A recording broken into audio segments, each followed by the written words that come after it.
안녕하세요, 여러분. 피스클리닉에서 전하는 건강한 삶에 관한 이야기 시간입니다. 오늘은 한의 전문의이신 좌윤 선생님께서 족저근막염에 관해서 이야기 나눠주시겠습니다. 선생님, 네, 안녕하세요. 안녕하세요. 네.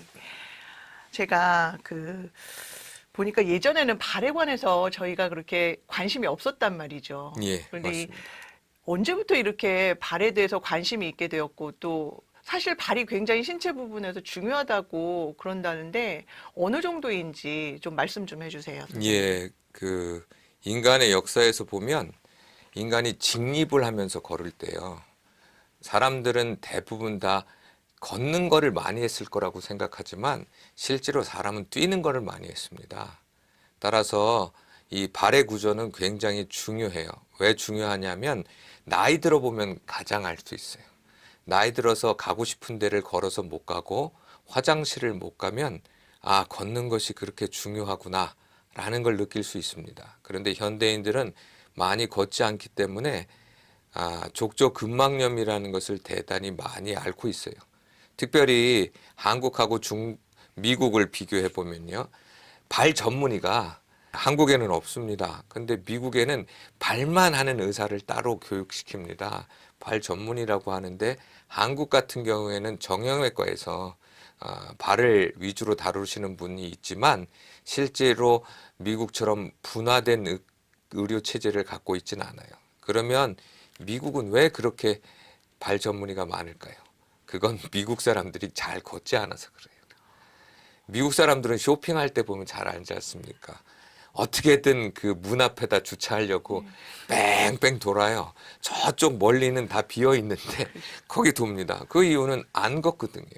그렇게 되면 가장 큰 문제는 정맥순환이라는 건 다리의 근육에 의해서 돌게 돼 있습니다. 따라서 현대인처럼 좌식 생활을 많이 하게 된다면 혈액순환에 문제가 되고 혈액순환이 잘 안 되다 보니 발 바닥에 있는 지방이라고 하는 발 패드가 있거든요. 거기에 문제가 생기고 근막이라고 하는 것이 말라가고 그러면서 아킬레스건에 있는 종아리 근육이 굳어서 결국은 아침에 걸을 때 악 소리가 나는 족저근막염이라고 하는 게 있는데 발에는 족저근막염만 있는 건 아니고요. 그 지방 패드가 문제가 생겼을 때도 생길 수 있고 또 발가락 사이에 근육이 석회화돼서 생길 수도 있고 여러 가지 질병이 있습니다. 근데 대표적으로 사람들이 알고 있는 것이 족저근막염이죠. 이 족저근막염이라는 다소 이렇게 생소한 이름의 질환을 이렇게 접하면서 족저, 발 밑에 근막염, 예, 근막이 있는데 예, 염증이 생긴 것이다라고 예, 추측은 좀 해봤어요. 예, 근데 좀 더 자세하게 이 질환에 대해서 좀 예. 설명해 주세요, 선생님. 족저근막염이란 결국 발바닥에 근막이 있다는 거거든요. 그런데 먼저 근막을 이해해야 되는데요. 이 근막은 머리끝부터 발끝까지 하나로 연결이 되어 있습니다. 우리 손도 머리도 다리도 우리 몸 전체는 근막이라는 것으로 뒤쌓여 있어요. 따라서 이 근막은 놀랍게도 굉장히 탄력성이 좋습니다. 그 탄력성이 좋은 이유는 그 안에 지방층도 있고 수분도 근육보다 많아요.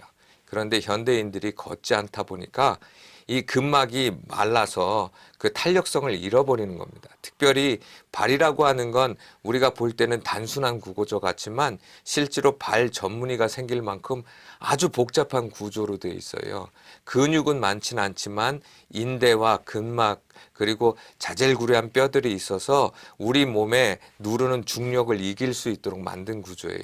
따라서 이 구조가 잘 돌아가기 위해서는 두 가지 필요한 것이 있는데 그게 첫 번째는 혈액순환이 잘 돼야 돼요. 근데 현대인들은 꽉 끼는 구두나 아니면 걷지 않는 것 때문에 그 발가락 사이의 근육들이 경직화가 많이 돼 있어요. 그러면 결국 혈액순환이 안 돼서 문제가 생기고요. 두 번째는 현대인들이 물을 잘 먹지 않습니다. 오히려 카페인이 든 음료를 많이 먹는다든가 탄산 음료를 먹기 때문에 몸에서 수분이 모자란 경우가 대단히 많아요. 그런 경우에 우리 몸에서 수분을 많이 포함하고 있는 것이 근막인데 그 근막이 말라가기 때문에 탄력성을 잃어요. 그렇게 된 상태에서 종아리 근육에 경직이 오게 되면 아킬레스건이 굳거나 아니면 종아리 근육이 굳게 되면 근막에 대한 텐션이 대단히 커집니다. 그랬을 때 문제가 발생하죠. 특별히 잠을 자고 나서 아침에 일어날 때 근막이 혈액순환이 심장이 잠잘 때는 적게 뛰죠. 그러다 보니까 혈액순환도 잘 안 되고 또 그 물 수분 섭취도 되지 않는 상태에서 첫 발을 디딜 때 근막이 팽팽한 가운데 첫 발을 디디니 통증이 발생해서 근막에 문제가 생기게 됩니다. 그런데 이 통증의 특징은 걷다 보면 또 안 아파요. 그러다 보니까 계속 병을 키워가게 되죠. 그래서 나중에는 정말 자기가 못 걷게 될 정도로 아플 때 병원을 오게 됩니다. 이랬을 때 문제가 두 가지가 생기는데요. 이런 발이 아픈 통증으로 갈 때는 되게 정형외과로 많이 가게 되죠. 아니면 발 전문의한테도 가게 되는데 이런 발 전문의나 아니면 특별히 정형외과는 외과예요.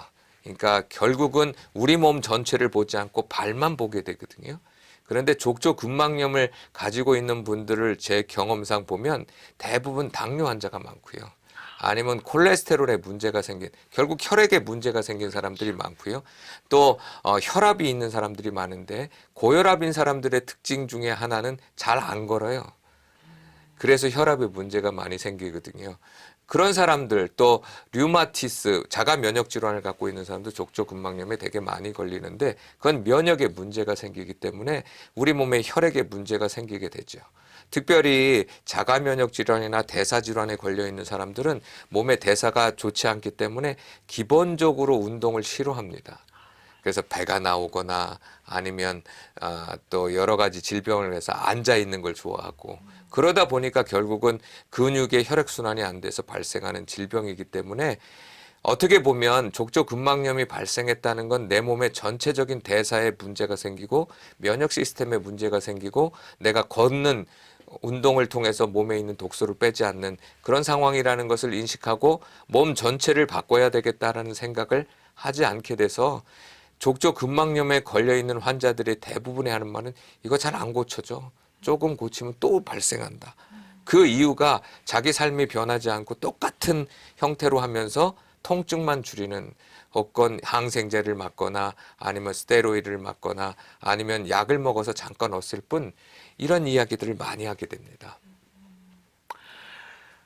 족저근막염이 그럼 하나의 어떠한 그 원인을 따로 가지고 있는 상황에서 발병하는 결과적인 어떤 또 증상으로 또 볼 수가 있겠네요, 선생님, 질환으로. 그렇죠. 네. 왜냐하면 우리 몸이라는 환경 속에서 어떤 것이 다 문제가 연결되어 발생했으니까 네. 우리 한의학에서는 몸을 전체가 다 연결돼서 생각하는 훈련들을 하게 되기 때문에 그 병을 하나로 보지 않고 저 병이 왜 생겼을까 하는 문제를 볼 때 기본적으로 세 가지죠. 혈액에 문제가 생겼다.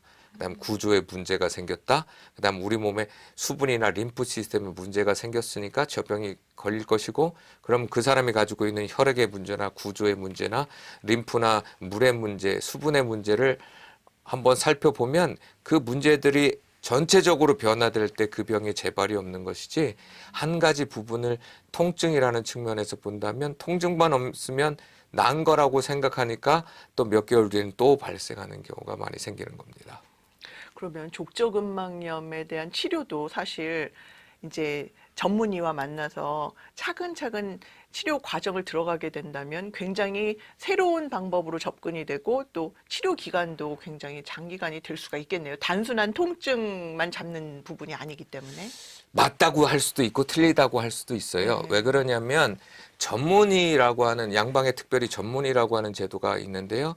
그 전문의는 그 부분만 공부를 하게 됩니다. 따라서 그 부분의 문제만 이야기를 하기 때문에 어떻게 보면 특정 질환에선 잘 고칠 수가 있는데 만성병인 경우 다른 부분과 연계해서 하려고 그러면 리퍼를 하게 돼요.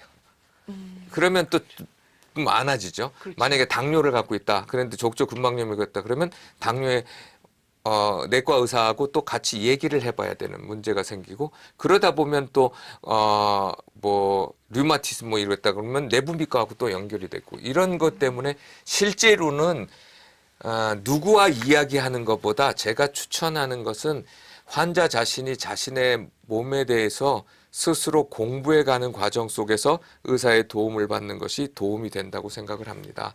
특별히 전문화된 의료 시스템에서는 그 병 하나만 보는 단순계라고 하는데 그 단순계로 인체를 보는 것과 복잡계라고 하는 우리 몸 전체가 연결된 것으로 보는 것은 많은 차이가 있어요. 현대의학은 한방이든 양방이든 우리 몸을 복잡계로 봅니다. 한 가지의 문제가 발생해서 병이 일어난다고 하는 단순한 생각에서 이 병이라고 하는 건 여러 가지 요인이 복합적으로 작용해서 어느 특정 부위에 나타났지만 그 병이 일어나게 된 여러 가지 원인들은 결국 여러 가지 것들이 복합으로 일어났기 때문에 그 문제를 해결하지 않고 약이나 어떤 특정 처치를 통해서 병을 고친다는 건 일부가 고쳐진 것이지 그 사람이 가지고 있는 전반적인 환경이 변한 것이 아니기 때문에 재발이라고 하는 것이 낫고 재발하고 낫고 재발해서 발생하는 것이 만성병이에요. 족저근막염도 결국은 만성질환으로 가게 되는 경우가 되게 많이 있습니다. 따라서 이런 것을 이해하고 그러면 이런 자기 중심적이고 돈 중심적인 세상에서 내가 내 몸을 지킬 수 있는 건 내 스스로 공부하는 그리고 내 스스로 내 몸을 건강하도록 이끌어가는 그런 노력들을 해야 건강해진다는 생각이 절실히 필요하다는 것을 알게 된다면 그것이 첫발이 돼서 결국 건강으로 가게 됩니다. 오늘은 우리 신체 부위 중에서 가장 우리가 관심을 기울이지 않았던 대표적인 그러한 부분 중에 하나인 발의 건강에 대해서 알아보면서 또 거기에 따른 우리 환자 자신이 얼마나 내 몸에 대해서 공부하고 질문하고 그러한 과정을 거쳐야 하는가 하는 또 메시지를 저희가 들었습니다. 성경 말씀에서도 발에 관련한 성경 말씀이 참 많이 있더라고요. 특히 이제 그 중에서 로마서 10장 15절의 말씀, 아름답도다 좋은 소식을 전하는 자들의 발이여 함과 같으니라 라고 하신 것처럼 여러분과 제가 건강한 발을 가지고 가는 곳곳마다 복음이 왕성하게 전해지는 가슴 벅찬 그림을 그려보면서 오늘은 여기서 인사를 드리도록 하겠습니다. 선생님 감사합니다. 네, 감사합니다.